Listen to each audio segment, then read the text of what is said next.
Hi to all, welcome back to my channel with two wife చిట్టీస్ world. అందరు ఎలా ఉన్నారు? బాగున్నారా? నేను చాలా బాగున్నానండి. మీరు బాగుండాలని నేను కోరుకుంటున్నాను. చిన్న రిక్వెస్ట్ అండి, నా వీడియోస్ కనుక మీకు నచ్చుతున్నట్టయితే please like, share and subscribe to my channel.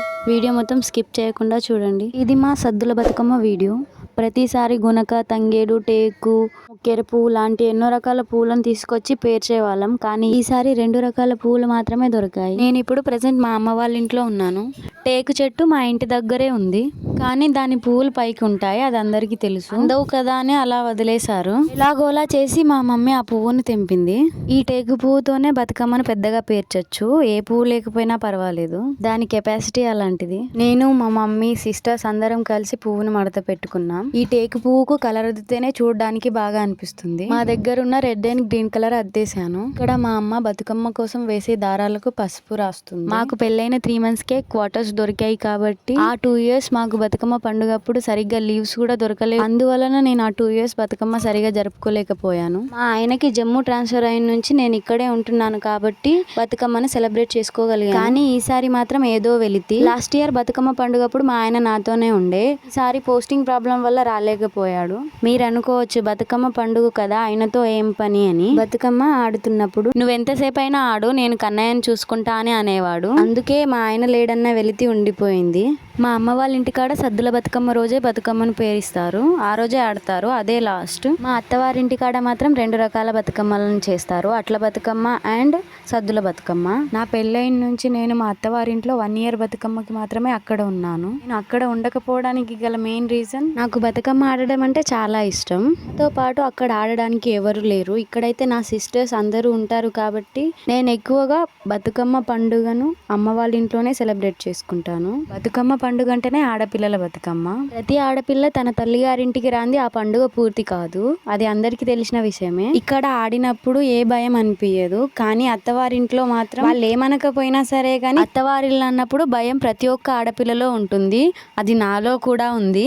ఇక్కడికంటే అక్కడ బతుకమ్మ పండుగను చాలా బాగా సెలబ్రేట్ చేస్తారు. నాకు మాత్రం అక్కడ ఆడడానికి ధైర్యం సరిపోదు, ఎందుకో ఏమో. ఇక్కడ మా మమ్మీ నేను బతుకమ్మను పేర్చడం స్టార్ట్ చేశాము. మా ఈ చిన్ని బతుకమ్మ ఎలా అనిపించిందో కామెంట్ చేయండి. బతుకమ్మ పండుగ అనేది 9 రోజుల పండుగ, కానీ మేము ఇక్కడ సద్దుల బతుకమ్మ ఒక్కటి మాత్రమే చేస్తాము. కానీ మా చిన్నతనంలో ఈ బతుకమ్మ పండుగకు చాలా ప్రిఫరెన్స్ ఇచ్చేవాళ్ళం. మేము ఈ బతుకమ్మ పండుగ అనేది ఎడ్ల పొలాల అమావాస్య నుంచి స్టార్ట్ చేసేవాళ్ళం. అదేంటి ఈవిడ ఇలా ఉంటుందని అనుకోకండి, నేను చెప్తాను, మొత్తం వినండి. ఎడ్ల పొలాల అమావాస్య నుండి సద్దుల బతుకమ్మకు గ్యాప్ 1 month ఉంటుంది. ఆ 1 monthలో మేము 15 days గొబ్బెమ్మల బతుకమ్మ, 15 days పువ్వుల బతుకమ్మను పేర్చేవాళ్ళం. మా చిన్నతనంలో ఎడ్లు బాగా ఉంటుండే కాబట్టి ఎడ్ల పొలాల అమావాస్య అనేది చాలా గ్రాండ్గా జరుగుతుండే. ఆ ఎడ్ల పేడను తీసుకొచ్చి గొబ్బెమ్మలను చేసి ఆ రోజు నుంచి బతుకమ్మ ఆడటం స్టార్ట్ చేసేవాళ్ళం. అప్పట్లో మేము ఈ డీజే బాక్సులు పెట్టుకొని ఆడేవాళ్ళం కాదు. మేము ఈ ఉయ్యాల పాటల కోసం చాలానే కష్టపడేవాళ్ళం. ఉయ్యాల పాటలు వచ్చిన వారి దగ్గరికి వెళ్ళి కాపీలో ఆ పాటలను రాసుకునడమే కాకుండా ఆ పాటలను నోటెడ్ చేసుకునే వాళ్ళం. స్కూల్లో చదివిన పాఠాలు నోటికి రావు, కానీ అప్పుడు ఈ ఉయ్యాల పాటలు నోటికి వచ్చేవి. అదేంటో అయినా అప్పట్లో ఉండే ఆ సంతోషమే వేరు. అండ్ ఇక్కడ నేను మీకు ఇంకొకటి చెప్పాలి. అదేంటిదంటే 15 రోజులు చేసిన పేడ బతుకమ్మలను ఒక గోడకి కొట్టేవాళ్ళం. లాస్ట్ 15th day రోజు ఆ గొబ్బెమ్మలను ఒక గంపలో వేసుకొని మొదటి పూల బతుకమ్మతో కలిపి ఆడి మాకు దగ్గరలో ఉన్న కాలువలో వేసేసేవాళ్ళం. అండ్ ప్రసాదాల విషయానికి వచ్చేస్తే మాది ఒక తొట్టి గ్యాంగ్, అందులో చాలానే మంది ఉండేవాళ్ళు. ప్రతి ఒక్కరూ ఒక ప్రసాదాన్ని చేసుకువచ్చేవారు. ప్రసాదాలు అంటే అవి ఏంటో అని అనుకోకండి. ఈ బతుకమ్మ టైంలోనే పెసర్లు వస్తాయి కాబట్టి వాటినే పెనం పైన వేసి కొద్దిగా రోస్ట్ చేసి ఉప్పు వాటర్ చల్లి తీసుకొచ్చేవాళ్ళం. అవి ఇప్పుడున్న స్నాక్స్ కంటే చాలా బెటరే. ఇలా చాలా రకాల ప్రసాదాలే తీసుకొచ్చే వాళ్ళం. మీరు కూడా ఇంతేనా? కామెంట్ చేయండి. అండ్ అప్పుడు ఆ పూల బతుకమ్మను పేర్చడానికి కూడా చాలా గొడవలు ఆడుకునే వాళ్ళం. పూలు తీసుకురావడానికి కూడా చాలానే కష్టాలు పడేవాళ్ళం. స్కూల్ నుంచి రాగానే ఈ పని స్టార్ట్ చేసేవాళ్ళం. ఆ 1 month అసలు సరిగ్గా చదువుకునే వాళ్ళమే కాదు. ఒక్కో ప్లేస్లో ఒక్కో రకంగా చేస్తారు. మా దగ్గర మాత్రం మేము ఇలానే చేసేవాళ్ళం. ఎక్కడ సాంప్రదాయాన్ని బట్టి అక్కడ డిఫరెంట్గా ఫెస్టివల్స్ జరుగుతాయి. అన్ని ప్లేసెస్లో ఒకే తీరు జరగాలని ఏం లేవు.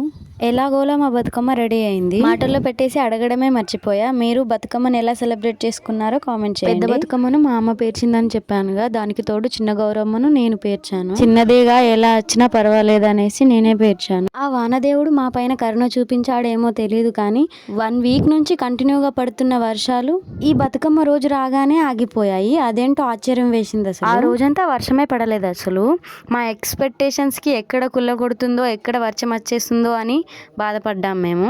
కానీ ఆ దేవుడు మా పైన కరుణ చూపించాడు కాబోలు. నేను మ్యాక్సిమం ఫెస్టివల్ వీడియోస్ తొందరగానే ఎడిట్ చేసి పెడదాం అనుకుంటున్నా కానీ నాకు టైం అనేది సరిపోవడం లేదు. కొందరు ఆ రోజే ఎడిట్ చేసి ఆ రోజే పెడతారు, నాకు అంత కెపాసిటీ లేదు. ఇది ఒకటే కాదు కదా, బాబుని కూడా చూసుకోవాలి సింగిల్ పేరెంట్ గా. అండ్ నా వీడియోస్ కొంచెం లేట్ గానే వస్తాయి, ఏమనుకోకండి. లేట్గా వచ్చినా నేను మంచి కంటెంటే ఇస్తా అనుకుంటున్నాను. మీరేమనుకుంటున్నారో కామెంట్ చేయండి. ఇంట్లో ఇక్కడ ఒక ప్లేస్లో అలికి ముగ్గు వేసి బతుకమ్మను గౌరమ్మను అక్కడ పెట్టి నైవేద్యం చేసి తీసుకొస్తాం మేము. ఇక్కడ మా మమ్మీ పసుపు గౌరమ్మను చేస్తుంది. మా సైడు దాన్ని గౌరమ్మ పైననే పెడతారు. మేము ఆ చిన్న బతుకమ్మను గౌరమ్మ అని పిలుస్తాము. యాక్చువల్గా గుమ్మడికాయ పాశం చేస్తారు, కానీ ఆ రోజు నేను సంతకి వెళ్ళాను కదా, ఆ సంతలో చాలా వెతికాను, దొరకలేదు. దాంతో సిరా నైవేద్యం చేసాము మేము. ఇంట్లో ఎలా అలికి ముగ్గు వేసి బతుకమ్మను పెట్టామో బయట కూడా అలానే అలికి ముగ్గు వేసి బతుకమ్మను పెడతాం మేము. అలకడం అంటే పేడతో అలుకుతాం, కొన్ని ప్లేసెస్లో పుట్టమన్నుతో అలుకుతారు. నేను ఈ బతుకమ్మకు ఎన్ని కేజీల బంతి పూలు తీసుకొచ్చానో గెస్ చేసి కామెంట్ చేయండి. బతుకమ్మకు నా ఫైనల్ లుక్ ఇది, ఎలా అనిపిస్తుందో కామెంట్ చేయండి.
అప్పుడు ఎక్కువ ఉయ్యాల పాటలతోనే ఆడేవారు, కానీ ఇప్పుడు ఫోక్ సాంగ్స్ వచ్చాయి కదా, ఉయ్యాల పాటలు ఏదో నామకే వాస్తా అన్నట్టు ఆడుతున్నారు. అందరూ ఫోక్ సాంగ్స్కే ఎక్కువ ప్రిఫరెన్స్ ఇస్తున్నారు. మా ఆట మీకు ఎలా అనిపించిందో కామెంట్ చేయండి. మీరు నా గురించి మంచి అయినా చెడైనా చెప్పాలంటే కామెంట్ రూపంలోనే కదా చెప్పేది, అందుకే కామెంట్ చేయమని అడుగుతున్నాను. మేము ఇంటికాడనే బతుకమ్మ చాలాసేపు ఆడుకున్నాం కాబట్టి ఇక్కడికి వచ్చేసరికి అందరు బతుకమ్మలు తీసుకొని చెరువు దగ్గరికి వెళ్ళిపోతున్నారు.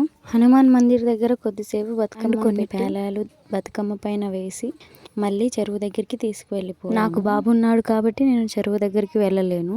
ఈ వీడియోస్ అన్ని మా సిస్టర్స్ తీసింది, అందుకే ఇలా వచ్చాయి. రిక్వెస్ట్ చేయగా తీసింది. మా సిస్టర్స్ అందరూ కలిసి వెళ్ళారు. నిజానికి బతుకమ్మని తీసుకొని వెళ్ళేటప్పుడు పాటలు పాడుకుంటూ తీసుకువెళ్తారు. ఆ సైడ్ అయితే చెరువు దగ్గర కూడా కొద్దిసేపు ఆడిన తర్వాత బతుకమ్మను నీళ్ళలో వేస్తారు. మేము ఇంటి దగ్గరే ప్రసాదం పెడతాం కాబట్టి అక్కడ ఏమి చేయము, ఓన్లీ పేలలోనే వేసి బతుకమ్మను నీళ్ళలో వేస్తాము. మా దగ్గర మాత్రం ఇలానే చేస్తారు. మీ దగ్గర ఏం చేస్తారు అనేది కామెంట్ చేయండి. మళ్ళీ బతుకమ్మ ఆడాలంటే మళ్ళీ నెక్స్ట్ ఇయర్ రావాలి. పండుగలు శాశ్వతం కానీ మనం శాశ్వతం కాదు కదా, ఏ మూమెంట్లో ఎలా జరుగుతుంది ఏం జరుగుతుంది అని మనం చెప్పలేం కదా. ఈ మానవుని జీవితం ఊహించనిది, నేను చెప్పింది నిజమే కదా. వీడియో స్కిప్ చేయకుండా మొత్తం చూసినందుకు థ్యాంక్ యూ సో మచ్. అలానే చిన్న లైక్ ఇచ్చి సబ్స్క్రైబ్ చేసుకొని వెళ్ళండి. ఉంటా, మళ్ళీ నెక్స్ట్ వీడియోలో కలుద్దాం. అంతవరకు బాయ్.